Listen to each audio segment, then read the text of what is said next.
So this brings me to the question, why do people join in the first place? If the only requirement is to have this IQ in a certain range, what do people get from that? They get to talk to other people who also have an IQ in that range. You don't really need a society or an organization to do that. Well, I think there are a few different reasons. I think one is to hang out with other people in that range. I think that is actually a reason for some people. I think for others it's a sense of belonging. No. I haven't spoken to I have spoken to one Mensa member, but non-related to actually joining Mensa. But the main reason is to tell other people that they're fucking retarded in comparison. I think for some others still it's just something to do. Maybe they don't have any other interests, but they're interested in how intelligence works, or they're interested in philosophy or other topics they think that people in this range would really be interested in. Although someone can be interested in philosophy no matter what their intelligence is. I think for some it's insecurity.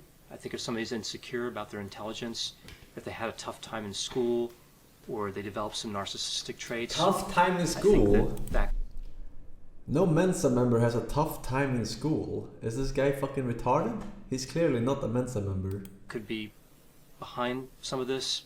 Maybe the prestige. Literally the the easiest thing, prove to others getting top that grades. They really are in this if you have logical and rational range. thinking. So I think there is an appeal to degree. narcissism a bit. I don't think the organization was designed with that intent.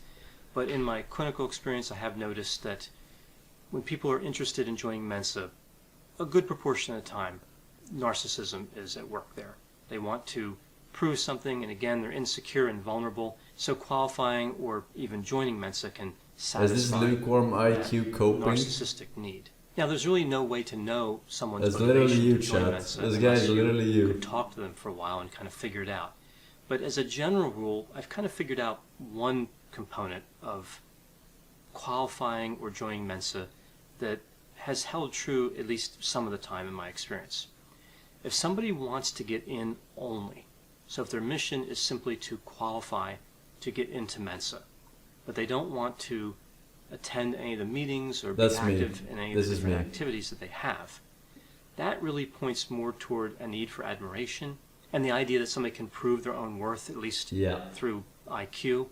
That tends to be more tied to narcissism, right? That admiration and the need to prove one's worth.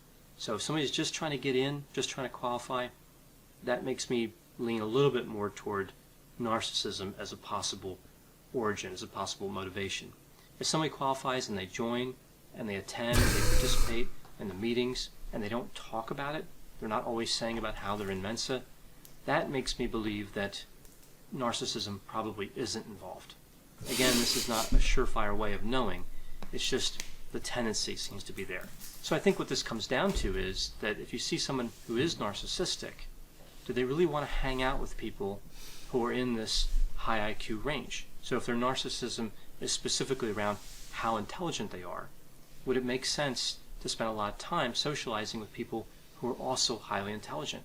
There's not really an opportunity there. No, because to they're show autistic, off. man. So I think that qualifying for Mensa might satisfy a narcissistic need, but attending the meetings or whatever they do, I don't think that would be a great way to express narcissism. So again, what I found is if somebody's narcissistic and they qualify, they oftentimes don't follow up. And if they're narcissistic and they don't qualify, they become mad at Mensa, they become mad at Mensa members, they think Mensa is for elitists, and they believe that IQ tests are not valid. Those are different expressions I've heard when somebody doesn't qualify. And this is really not just with Mensa, this is with really anything that someone who's narcissistic thinks they're supposed to be able to achieve, and then they fail to achieve it. So if they believe they're suitable for a particular job and they interview and they're rejected, they're mad at the company. They're mad at the interviewer. They think that the company's really worthless and they're really glad they didn't get it anyway. They'll say that. So we see the same types of expressions in a lot of different applications in terms of narcissism. So how one who's narcissistic reacts to Mensa is similar to how they react to other times when they might be rejected. I think any time an organization of any type makes a rule about intelligence as a cutoff with intelligence, they're going to be at risk for this type of behavior. There's going to be a certain attraction to people who have narcissistic traits. So in one sense, we know it really is for some about this particular specialness that's implied with having a high IQ, with being in that top 2%. My right side. If there was another organization and the rules to get in were that you had to be at the 68th percentile and up to the 70th percentile, that would still cover 2 percentile, but I don't think a lot of people would want to join. Sorry, what? I mean, narcissistic traits. Questions in a lot of different applications in terms of narcissism. So how one who's narcissistic reacts to Mensa is similar to how they react to other times when they might be rejected. I think any time an organization of any type makes a rule about intelligence and has a cutoff with intelligence, they're going to be at risk for this type of behavior. There's going to be a certain attraction to people who have narcissistic traits. So in one sense, we know it really is, for some, about this particular specialness that's implied with having a high IQ, with being in that top 2%. If there was another organization and the rules to get in were that you had to be at the 68th percentile and up to the 70th percentile, that would still cover 2 percentile, but I don't think a lot of people would want to join. I mean, if we're to be honest, a lot of the desire would be around paying this fee to join to feel accomplished. Again, not for everybody. I think some people join for the company and other reasons, but certainly, again, there's an appeal to narcissism that's inherent in this design. So another question I get about Mensa is, does it really represent the top 2% in terms of IQ? So let's just assume here that IQ accurately measures intelligence, although it only measures certain types of intelligence, and it's not really always accurate. It measures the only intelligence that is relevant, which is logic and rational thinking, which is applied to everything you can learn. Right? Accurate, but no, you have to be textbook smart. You have to read a lot of news and politics. That's intelligence. No, that's not intelligence whatsoever. it's not a bad way to determine intelligence. Let's just assume that intelligence and IQ are the same thing for a moment. And then looking at Mensa and saying, are the people there really in the top 2%? And the answer is no. If you qualify for Mensa and you join, and something happens and you lose IQ, which can happen, it's not what we assume would happen normally, but it can happen, you're never reassessed, you're never dropped from the organization. So just with that alone, we know that it doesn't represent the top 2%. But more so, the problem is that... Chat, -4 wisdom teeth. The cutoff is at 131 IQ for the top 2%. 131. Alright, keep that in mind. I got plenty of wisdom teeth to go. That you can get into Mensa without being in the top 2% in the first place. And I'll talk about how it's actually fairly easy to do that. So in order for me to explain this, I have to move into the world of statistics just for a moment and compare IQ and intelligence in a sense, like to draw a distinction between them. So in theory, everyone has a level of intelligence, and that level is unknowable, but it's still real. So if you meet somebody, they have different types of intelligence at work, but that intelligence, in theory, could be measured if some perfect measure were available. It's quantifiable. And IQ attempts to quantify intelligence, but it does so with some level of inaccuracy. And we call this variation. So if you have a true IQ, again, this is unknowable, but if you have a true IQ of 115, and you take a certain IQ test, one time you might score 113, another time maybe 108, and the next time you go in, you could be at 122. So there's variation. And we can quantify how much variation we would expect there to be. Now, when it comes to this top 2%, you really have to understand the idea of the standard deviation. There is a variation, but mostly because it's... I don't remember if it was six answer questions. You can get lucky, basically, and you can have a bad day where you're tired or hungover or whatever. But yes. And the normal distribution. And I'll try to explain this in a way that makes sense. So we have all these scores, all these IQ scores out there. And these scores are what we call normally distributed, meaning they follow the classic bell curve. Now we know that with IQ, the mean or the average is 100 points. And then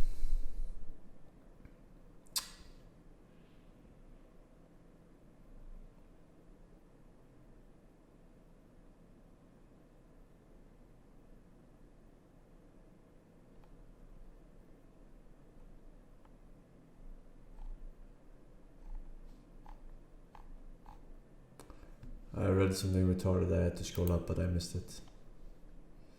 And as you move out from that, we would see fewer people that would have that score. So for example, we'd expect a higher number of people to have an IQ of 100 than have an IQ of 110 because of the shape of the bell curve.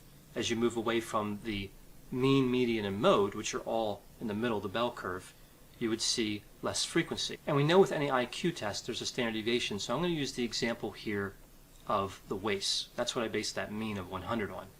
The WACE is a very popular IQ test. And we see here with the WACE, it has, again, that mean of 100 and a standard deviation of 15. So we know that 68% of the population will fall within one standard deviation below and above a mean. So here's what this means when it comes to IQ, specifically the WACE is a measure of IQ. You might learn something. 68% of people will have a score that ranges from 85 to 115, because 85 is 15 less than 100, or one standard deviation below the mean, and 115 is 15 points higher than the mean, one standard deviation above the mean. So now we have to move to the second standard deviation to understand the cutoff for Mensa, that 2% rule. So, yes. So as we move to the next standard deviation, Now you'll get to 131 in the next deviation, which is the top 2%, right? And the other way, it would be 69. Nice. Alright?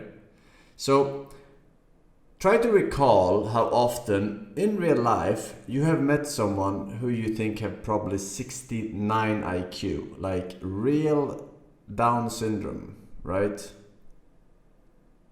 How, like severe. That's very rare, right?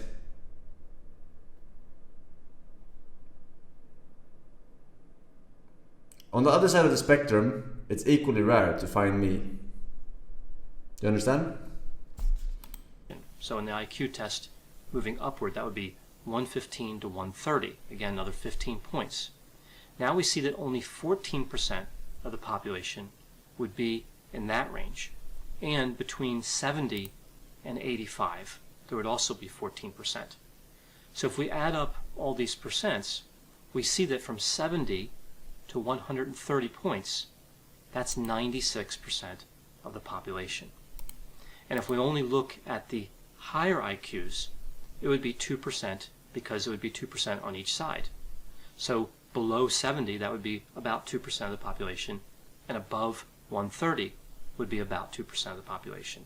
So with this in mind, and the idea of variability in mind, I'll move to explain why anyone can really get into Mensa, or many people at least could get into Mensa. So let's consider the mechanism that Mensa uses. There's really two ways to get in. You can take their test. Yet this guy has not been able to.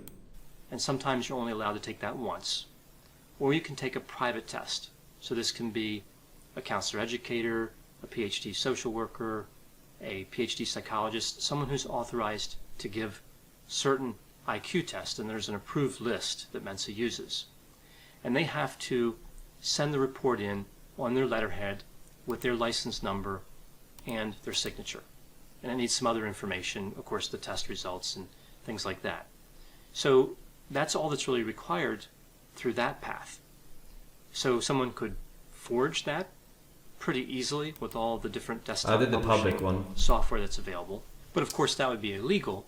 But in terms of legal methods, because this is private, because somebody's going out to somebody with a PhD in a mental health counseling field, then they're going to select somebody. And if they select somebody and they don't have that 98th percentile score, they don't have to report that failure. There is no way to report failures. So someone can take IQ tests as many times as they want. And this is where we have a few different problems that arise. You'll remember before I talked about the normal distribution and the standard deviations. Again, if somebody tests multiple times, they're going to see their score fall in different places. Most of those would be grouped, of course, somewhat. Not doing it on the first try, you should be out, you should be banned, exiled. Close to what we think the true IQ Either on first fucking try, hungover, literally. would be, but some will be dispersed. So if you can test multiple times, eventually you can get a score in the qualifying range, that 98th percentile. But probably more importantly than that, with testing multiple times, is what we call the test-retest effect. The more times you take an IQ test, the higher your score is going to go because you're going to remember what's on the test. And this is the case for... It's not the same test. I mean, I don't know if it's the same test, but why would they have the same test? That doesn't make any sense. a number of popular instruments that are accepted by... It's definitely not the same test. It doesn't matter. Sure, it's pattern recognition, but if you cannot memorize it. If you're stupid, you cannot memorize it. You still have to understand the pattern because it is 6, or at least 6 options. Or you have to get fucking lucky. Mensa, like the Miller's analogy test, the MAT, the WACE I already mentioned, and the Stanford Binet. The more times somebody takes it, the better they're going to get at taking the test, and their IQ essentially, as it's reported anyway, will go up. They'll have an IQ of, say, 115 one time, the next time they might be able to push that to 120, then like 127, and eventually they can reach that. This guy's full of shit. There's no fucking research that proves this. The ranges you can increase your IQ by doing, allegedly doing the same test over and over. Which is not going to be the same because they will switch around. It's still just pattern recognition. At 130 mark, which would be the score needed on the WACE, and then 131. Qualify for Mensa. Now, one difficulty, of course, could be with money. These tests aren't cheap to have administered, so... Cost like $15. Like what? In a first world country. Probably cheaper in a European country. 2 years on DJ Farmville, thank you very much, man. Chico, Peaky, thank you for the 1 year. Boop. Advice for 2025, play LA Noir and watch TV show Fargo, it's on Amazon. Fargo, I started watching that shit, but I don't remember. This is Guest Book Historical Figures Quiz.